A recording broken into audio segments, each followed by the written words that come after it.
As we mentioned in our last lecture about the Articles of Confederation, the Articles of Confederation were deemed inadequate as a governmental structure for the new nation. By who? Well, not by everybody, as we'll find out, but by important people, by influential people. It was sort of a consensus that was reached amongst a certain group of powerful men, rich men. You might call them the East Coast elite.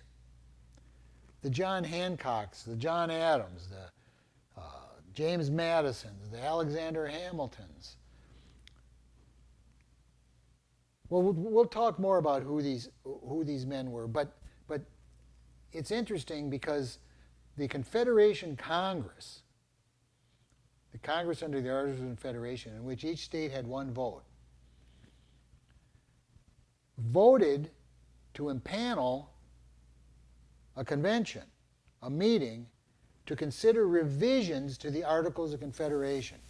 So there was a majority of the states in the Articles of Confederation Congress that something needed to be done. So they impaneled a group, a convention, to meet in Philadelphia to consider amendments to the Articles of Confederation.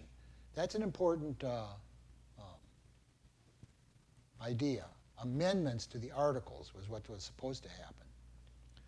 As a historical document, the Constitution of the United States, there's several things about our Constitution we should talk about up front.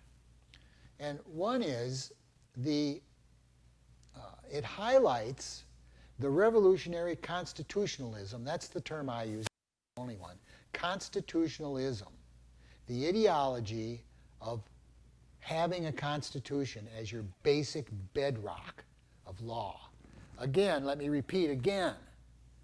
That's revolutionary idea in the 1780s, that a government should be founded on a written fundamental law that sets forward how this government's going to work and is the bedrock of all law in your nation. Constitutionalism. There was no doubt we were going to have a written constitution after we won the revolution. Well, we had one, the Articles of Confederation. The Constitution is going to replace the Articles. The second point about our Constitution is the sacred nature, or the almost worship of our Constitution. We, again, as I mentioned, there's, 201 nations in the world today. South Sudan was the most recent one. I think that's right. It depends on how you count them up. There's around 200 nations, and every single one of them, except England, every single one of them has a constitution. Even countries where the leadership has no intention of abiding by it, they find it necessary to have a constitution. That shows you the degree to which this revolutionary idea from our revolution has conquered the world. There's constitutions everywhere. Yet, I can't think of another country where the Constitution remains as vivid, as controversial, as fought over as ours, which was the original Constitution. Well, after the Articles of Confederation. Our Constitution, I mean, we are a constitutional republic because we argue so much about what this piece of paper means. And that argument is animated by the idea that this document is sacred. I don't think I'm exaggerating. There's people who worship our Constitution, who think it's the greatest thing ever written. Constitution worship. Again, I can't think of another country where they worship their Constitution like we do ours, at least part of our population. I'm not much of a constitutional worshiper. In fact, I think the damn thing's an antique. And, you know, I'd throw the damn thing in the wastebasket. I'd call a constitutional convention tomorrow to write a new one. But no, most Americans are vehement in the Constitution is, well, I mean, you can actually hear people say that the group in Philadelphia, the Constitutional Convention, summer of 1787, that they were inspired by God, like the gospel writers, that these men were inspired by God. You can hear that. Now, I don't know of any other country that has a constitution that puts forward the idea that their constitution is a sacred document. The United States does. In fact, it's a really important part of our ideology. Yeah, again, we just continue to argue about what our Constitution means. Now, here's another point I'd like to make about our Constitution. And the title of this lecture is The Constitution and the Bill of Rights. I think that it's historically useful to make a distinction between the Constitution and the Bill of Rights. There's the Constitution and there's the Bill of Rights. Well, no, you're saying, Mr. Malone, the Bill of Rights is part of the Constitution. It's the first 10 amendments. Yes, that's absolutely true. But how that Bill of Rights came to be attached to our Constitution as the first 10 amendments is indicative of the history of the times. In other words, to think of them as two separate documents is useful in understanding the history of the United States. For one thing, to think of them as separate documents, it highlights the foundational struggle to ratify the Constitution. The Federalists, who favored the Constitution, and the Anti-Federalists, who were opposed to it. Sort of the original political division of the United States. The Constitution was written in that room in the summer of 1787 and then was put out to be ratified. We're going to talk about that. And the ratification struggle was a sharp political struggle between the Federalists, who favored the adoption of this new Constitution, and the Anti-Federalists, who had their doubts about this new document. The Anti-Federalists. And it's interesting, here's a little interesting side note. To this day, the opponents of the United States Constitution at the time are called Anti-Federalists. The Federalists and the Anti-Federalists. Now, I think that most people would agree that you shouldn't call yourself anti your opponents. And yet here we have this designation, Anti-Federalist, comes down to us to this day. The Federalists called the Anti-Federalists Anti-Federalists. It kind of shows you the ambiance of the struggle, the Madison Avenue, the PR people were on the Federalist side. The Anti-Federalists didn't quite get it. You don't let your opponents name you. That's one of Malone's laws, right? Don't let your opponents name you. This Anti-Federalist designation has come down to the present time. This designation of the American population, Federalists and Anti-Federalists, comes down to us to this day. We're a two-party country. Liberals, conservatives, Democrats, Republicans, Federalists, Anti-Federalists. It's the first kind of division of American politics. Now here I have a list that U.S. News and World Report put out about, what did it say, 2004?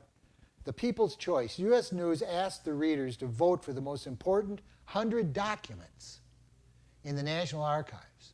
Here are their top 10 choices. The Declaration of Independence, the Constitution, the Bill of Rights, and then Louisiana Purchase, Emancipation. What's not on there?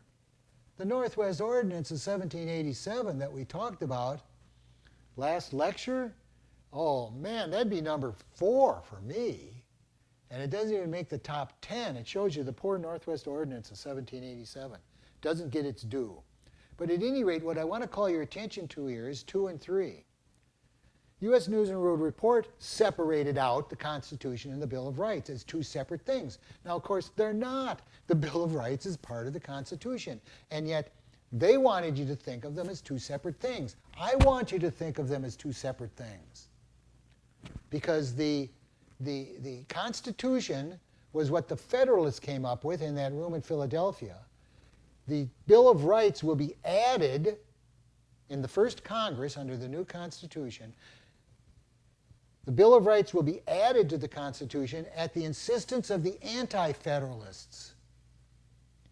In some state conventions where the Constitution was ratified, sharp contested fight over ratification. Again, let me point out, we tend to think that the Constitution is universally beloved by all Americans, and that the men in the room, our founding fathers in Philadelphia in the summer of 1787, they came out like Moses down from the mountain, right? Here's the Constitution. And everybody went, hey, hey, hey, hey. No. The Constitution was not a popular document to begin with. Again, the Constitution, and we're going to come back to this, the Constitution itself sets up the terms by which it would be ratified. Here's a proposal, and in the proposal, they put in the mechanism to approve the proposal. We'll come back to this in a minute, all right? It's like, whoa, how is that possible? No, the Constitution was not universally acclaimed. Most historians think that if a popular vote, if a plebiscite had been held, rather than these constitutional conventions that were called, if a plebiscite had been held, the Constitution would have gone down. If the voting public, the white men over 21 who owned a certain amount of property, voted on the Constitution in late 1787 and early 1788, the Constitution would have been voted down. The Constitution was not popular. Now, of course, it's worshipped. An interesting evolution. In some of these ratifying conventions that were held, each state held a ratifying convention, the Anti-Federalists got a concession from the Federalists in order to pass the Constitution. And that was, you got to add a Bill of Rights to this thing. Now, bills of rights were popular during the Revolutionary period. Now again, in spring of 1776, the Continental Congress passed a resolution that said all 13 states should write constitutions. They also set up the committee to write the Articles of Confederation, remember that? But they also instructed each state to write a constitution. Now, Rhode Island and Connecticut just took their colonial charters and whited out the king, right, and put in the elected governor. They didn't do much. The other 11 wrote constitutions. It was the greatest spate of constitution writing in history. Within 2 or 3 years, all 11 of the other colonies wrote constitutions, and oh, they were all over the lot. Pennsylvania didn't have a governor. Pennsylvania had a unicameral legislature that had all the power. There is no separation of powers in Pennsylvania. Massachusetts, on the other hand, had a much more conservative constitution. You know, a governor, a house, a senate, a House of Representatives, the General Court it was called.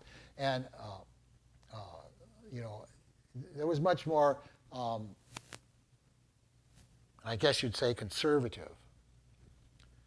But almost all of these state constitutions had, as part of their original drafting, a Bill of Rights. Bills of rights were in the air, and that makes sense. We talked about the fact that the Revolutionary era, one of the revolutionary aspects of our revolution was the dawn of the Age of Rights. that this idea of human rights, this idea of inalienable rights, was in the air. And so this idea that part of your fundamental law, part of your Constitution should be a declaration of rights of citizens was in the air. Now, when the Constitution was written in the summer of 1787, James Mason from Virginia, who was a member, when they were done writing the Constitution, James Mason, who had written the Virginia Bill of Rights in their Constitution some years previous, he gets up and says, well, now we're going to add a Bill of Rights to this document, right? And the rest of the delegates, or at least a majority of them, said, no, that's not necessary. We're not going to add a Bill of Rights to this Constitution. And Mason stormed out, right? I mean, he stormed out. He said, you can't have a Constitution without a Bill of Rights. But that's how the Constitution came out of that room, no Bill of Rights. It's interesting. So during the ratification fight, in several state conventions, the Anti-Federalists got a concession from the Federalists. Okay, we'll vote for your Constitution if you promise the first thing you're going to do is add a Bill of Rights. And that's what happened. James Madison, who notes we have, because the Constitutional Convention in that room in Philadelphia in 1787, they took a pledge to secrecy. Nobody knew anything that went on in that room. They were pledged not to talk about it. Our Constitution was written in secret. And we have Madison's notes. Oh, there's a recent book about Madison's notes that says, Madison was stacking the deck in his notes, making Madison look good. And at any rate, the document came out of that room without a Bill of Rights. Madison in the Virginia Convention, Ratification Convention, promised to add a Bill of Rights. He was in the first Congress. James Madison was then elected a congressman. And he stood by his word. And he had the Congress pass the first 10 amendments to the Constitution, our Bill of Rights. And so it was added almost immediately, the Bill of Rights. But it was an anti-Federalist document. The Anti-Federalists wanted a Bill of Rights. The Federalists did not. And it's kind of the division today. I don't know how you divide it today. The Democrats are for the Bill of Rights and the Republicans not so much. That bifurcation, rights, comes down to us to this day. The Bill of Rights. Okay, now, here we go. We'll come back. One of the things Madison did when he proposed the Bill of Rights was he asked for suggestions, and a bunch of suggestions came in, and they winnowed them down to 10. Right? There were others. There were other rights. And of course, the 9th Amendment in the Bill of Rights says that the fact that we named certain rights that are protected in this Bill of Rights does not mean that there are not other rights reserved for the and the people. The 9th Amendment. The 9th Amendment says this list here that we have is not an exhaustive list of those rights. There are other rights that we didn't mention. I think that's an important point to make about the United States and our Bill of Rights. Now, of course, the Roe versus Wade, the abortion decision back in the 70s, was based upon the right to privacy, which is not mentioned in the Bill of Rights, and which opponents of Roe v. Wade continually point out there's no right to privacy in the Constitution. And to that I always say, do you know about the 9th Amendment? The 9th Amendment says that this is not an exhaustive list of rights in our Bill of Rights, and there are other rights not mentioned. So yes, the Supreme Court could mention rights, and they mentioned the right to privacy. And I'm down with the right to privacy. I think most Americans are. Now, we're going to talk about the motivation for the writing of the Constitution. Again, this group of men, very powerful men, our founding fathers, very prominent. A consensus grew up that the Articles of Confederation did not provide a strong enough central government to create a unified, strong enough nation to defend itself, but clear the Indians out of the West. And so we needed a stronger document. Now, over the years, there's developed this worship of our Constitution, and that pretty much started immediately, despite the fact that, whoa, the Civil War, man, right? Whoa, what a failure of the Constitution that was. I mean, we think about this Constitution, strong and good, and whoa, the Civil War was a failure of the new Constitution. We had a failed election, 1860, and resulted in a civil war. We almost had a failed election in 2020, and there's people out there working on making it a failure to this day. Oh, elections. We'll have to talk about elections at some point here. I always told my classes, I said, elections are fraught with danger. And it's like, India is a great example, the largest population-wise democracy in the world. And India has elections, and they'll say, 350 Indians were killed today during their election because there's violence at the polls. And I mean, elections are just fraught with danger. And I used to say to my classes, I'd say, Americans, blase, blase, oh, it's election day, blase, which was a good thing, right? That there weren't riots at the polls around the country like there are in other countries. And I always told them, I said, elections are dangerous things. They're dangerous. If you're going to stock up and practice your retreat to your bomb shelter, it's around elections that you should be doing that. But no, and it was a good thing. But now we're getting to the point, the United States now, it's sad to say, right? We're getting to the point where, I don't know, the next presidential election, 2024, whoa, I might stock in some rice and beans. I mean, that's interesting, and it'd be a failure of our Constitution, right? But what I want to talk about now is the Beard thesis of the Constitution of the United States. Charles A. Beard. And here is his little book, An Economic Interpretation of the Constitution of the United States. This book was written in 1913 and is still in print. It's never been out of print. This is one of the great books in American history. Charles Beard's thesis. And what's Charles Beard's thesis of the Constitution of the United States? Well, it's an economic interpretation. And according to Beard, the Constitution was written by a bunch of rich guys to make themselves richer. Economic motivation. It wasn't highfalutin notions of political science. It wasn't political theory. It wasn't John Locke or Montesquieu.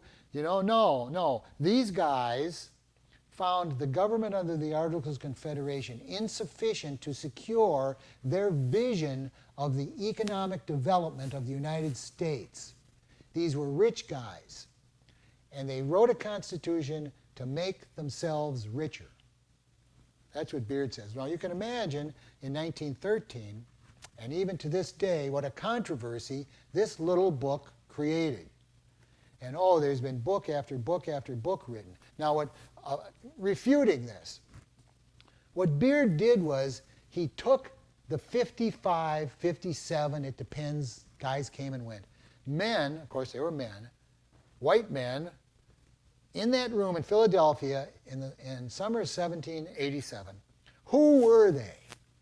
And he did little economic biographies of those guys. And what did he find? They're all upper class, rich guys. They represent what Beard called the capitalist class at the time. That word capitalist and capitalism weren't in currency yet in 1787. But that's who these guys were. In retrospect, these were the capitalists. And they wrote a capitalist document. And that was their primary motivation.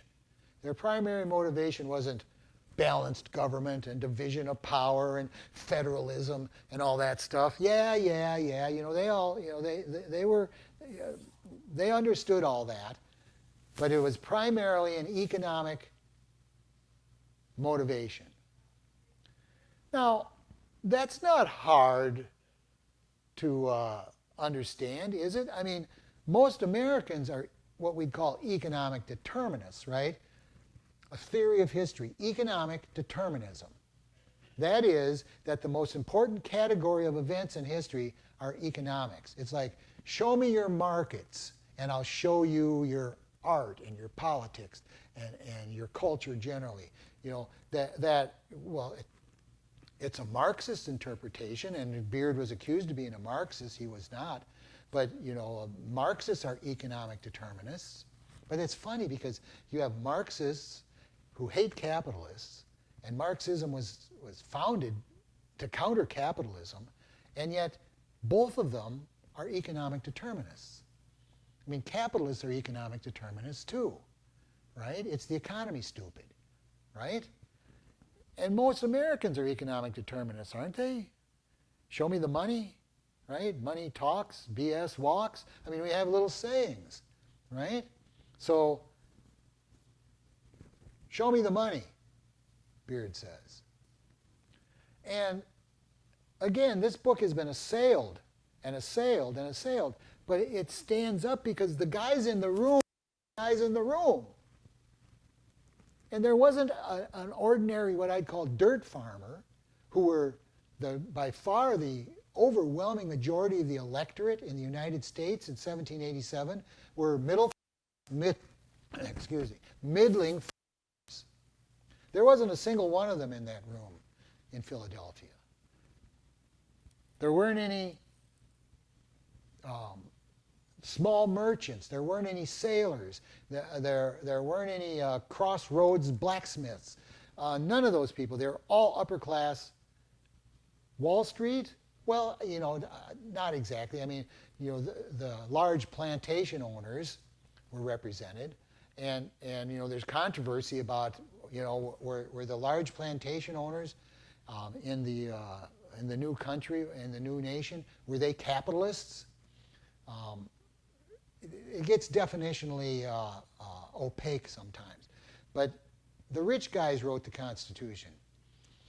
And the reason they wanted a new Constitution was because the state legislatures, who were dominating the Articles of Confederation, the state legislatures were, according to these men, running rampant.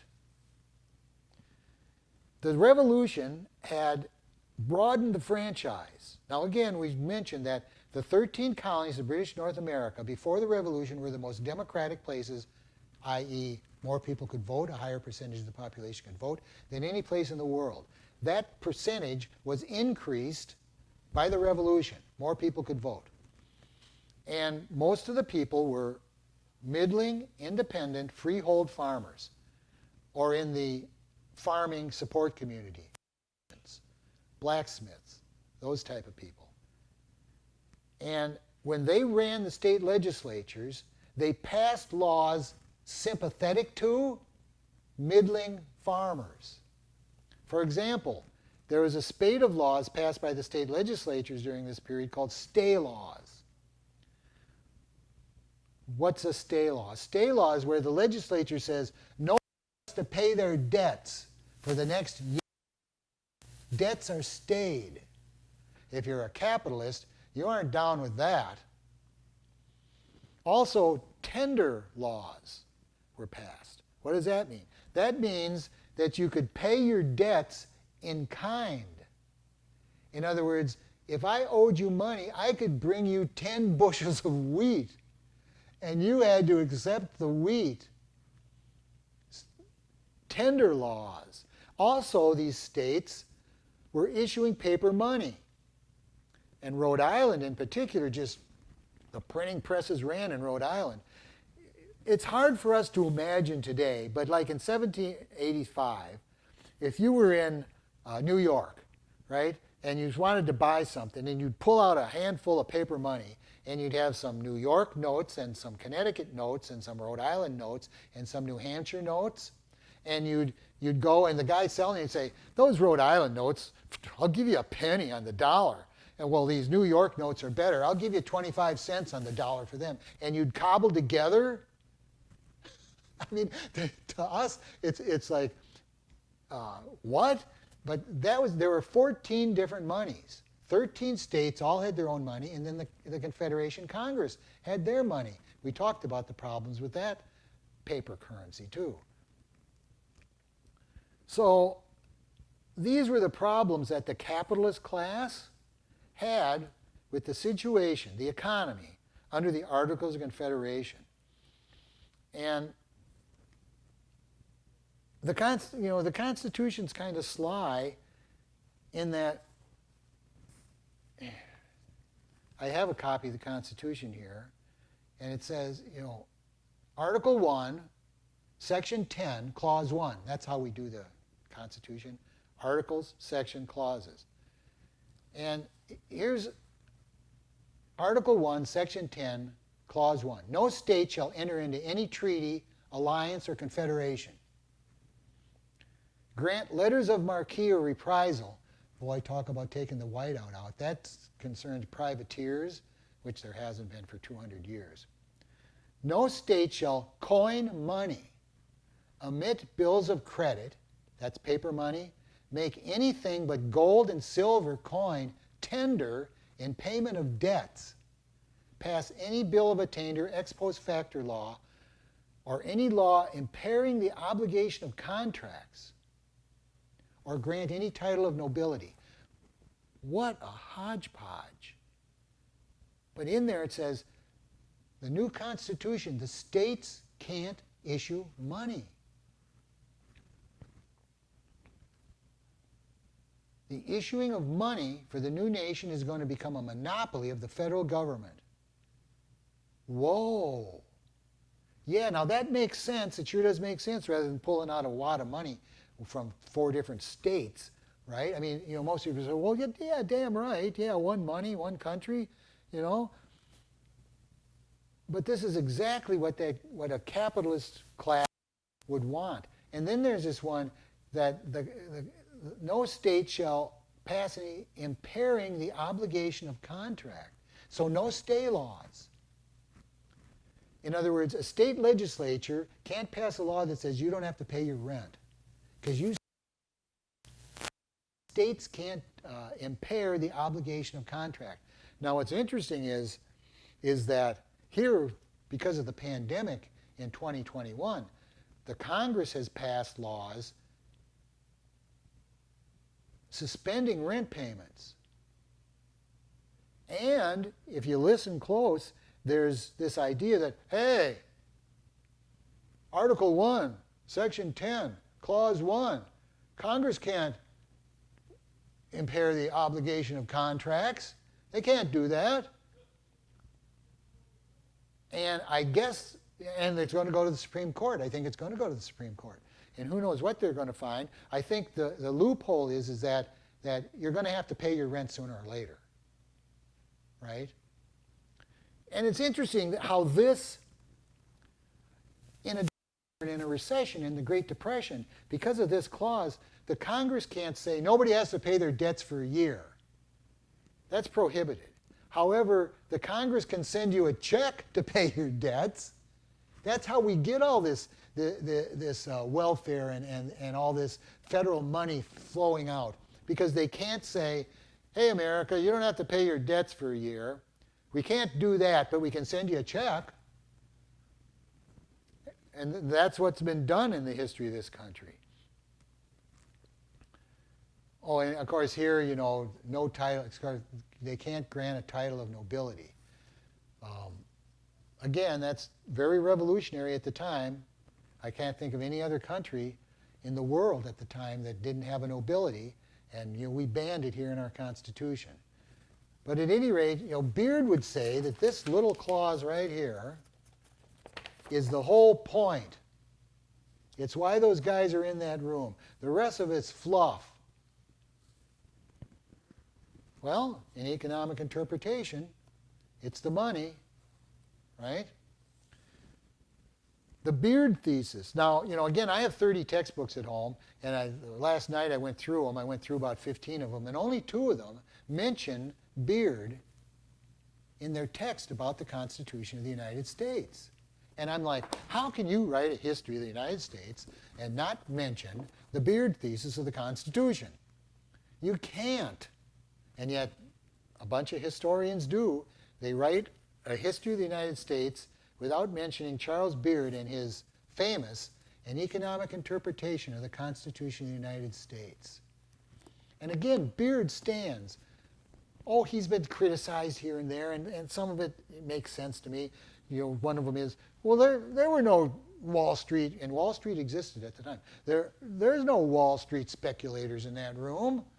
Well, I don't know, Alexander Hamilton was in the room. We'll talk to him about him in a minute. And he was a Wall Street speculator. So, again, the Beard thesis. Now, another point I want to make about the Constitution is that it was not popular at the beginning. Again, I mentioned this. Let's come back to it. It was originally a minority document.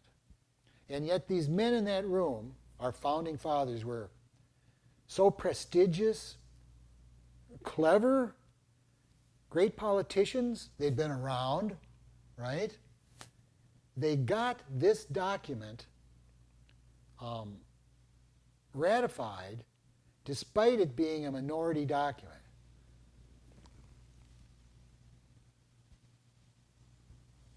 And we'll come back to that. Well, maybe I should talk about that now. In the Constitution, and let me see if I can find that here.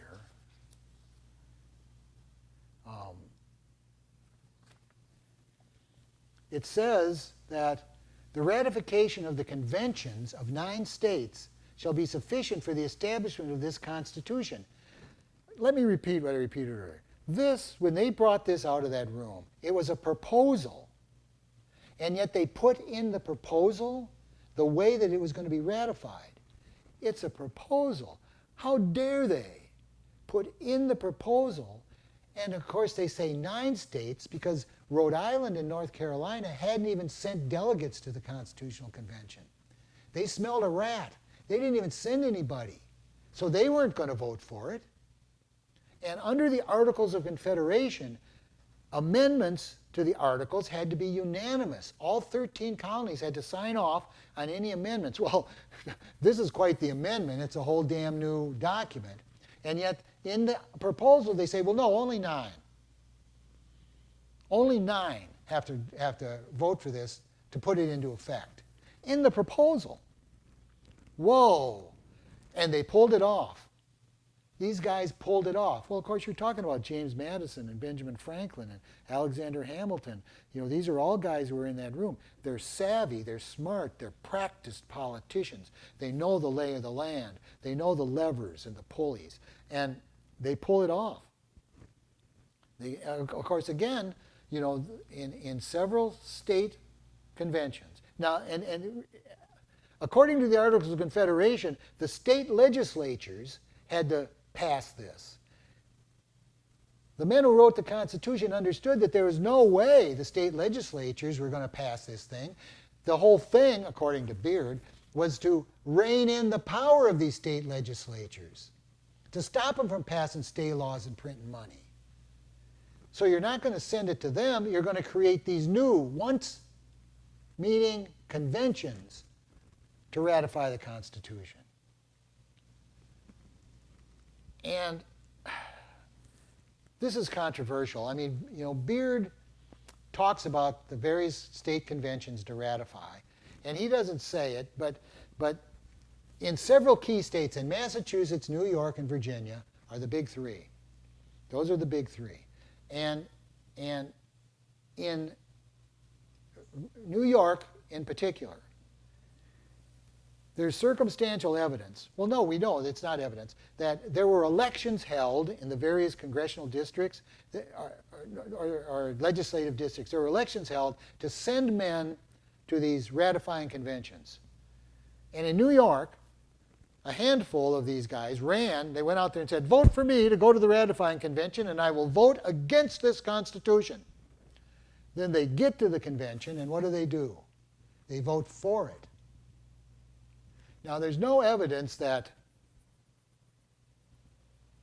there's suspicions that they were bribed, that these men were bribed to change their position. And in New York, it took delegates changing their avowed position. That's the thing. I mean, in several states, the vote was really close. So that's why, there's an article that I have here. Do you know that the Constitution is unconstitutional?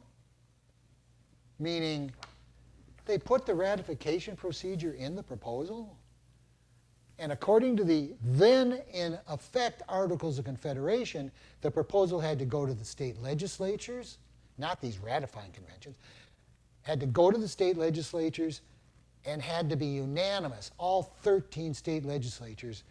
And instead they got these ratifying conventions, which were monkeyed with, and 9 out of 13.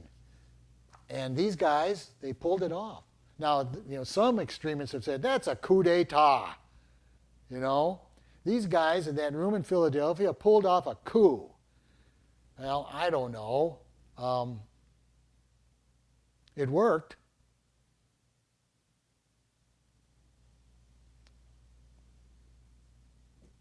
It's interesting when you realize that the Constitution was not popular when it was first put up for ratification because of the, again, let me repeat, the sort of sacred nature that it's come to have in recent years.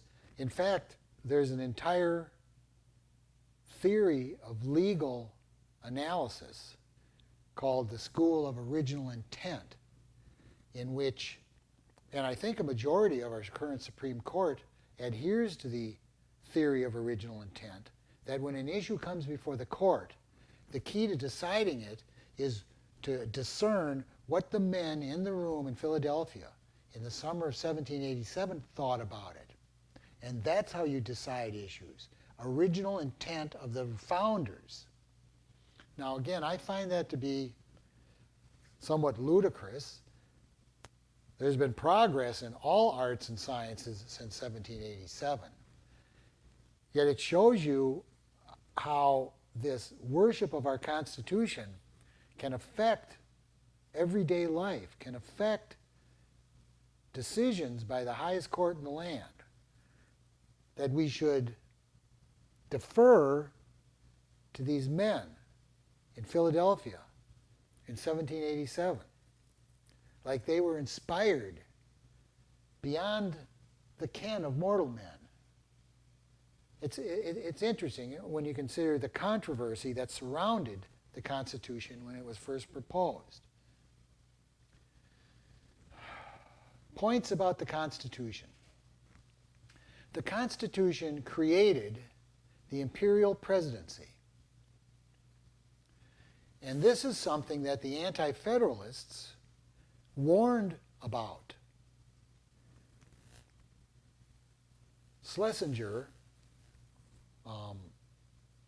wrote a book back during the Nixon presidency in the 1970s called The Imperial Presidency, in which he laid, Arthur Schlesinger, in which he laid out the history of the presidency and the fact that the presidency has grown ever more powerful as time has gone by vis-a-vis the Congress. The imperial presidency, he called it. And I think that's true. The president has accrued over the course of American history. And this was predicted by the Anti-Federalists. One of the key criticisms the Anti-Federalists had of the Constitution, besides the fact it didn't have a Bill of Rights, was that it created this, what they called an elected monarchy.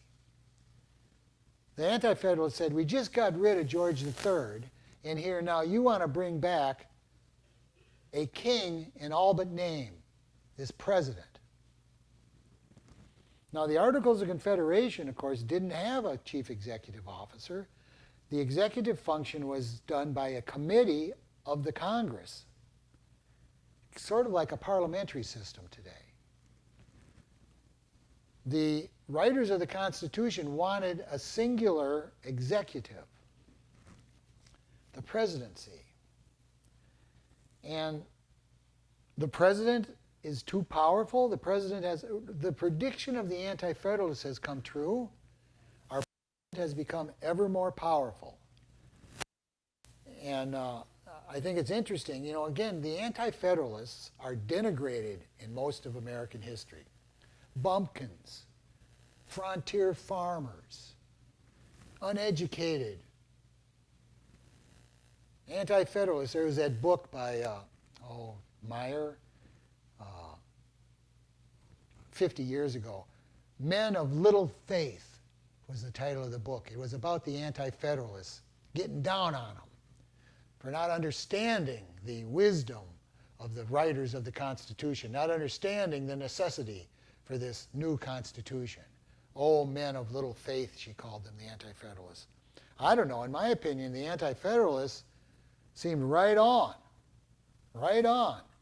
a lot of things, especially with the Bill of Rights. Again, the Bill of Rights is an Anti-Federalist document. And who'd want to live without the Bill of Rights? Now, finally, every country has a foundational myth. Historians have posited this. A myth, a foundational myth. Requires it, a lot of historians think, that the nation has to have a glorious, a good, a substantial founding. And the story of our Constitution, the writing of our Constitution, the story, and again, the first lecture in this series about history, I told you I don't mind describing history as a story. History is a story. It has to be a true story, though, that you can verify it. Our foundational myth, the writing of our Constitution, is one of the key elements of our foundational myth. And the Articles of Confederation, weak and bad. And then our founding fathers intervened and wrote this glorious Constitution that was strong and good, and America was off, sailing into the sunset. Our foundational myth. The Constitution plays a key role in that. And again, other countries, almost all of them, have constitutions, but they just don't play the same role in their national story that our Constitution does.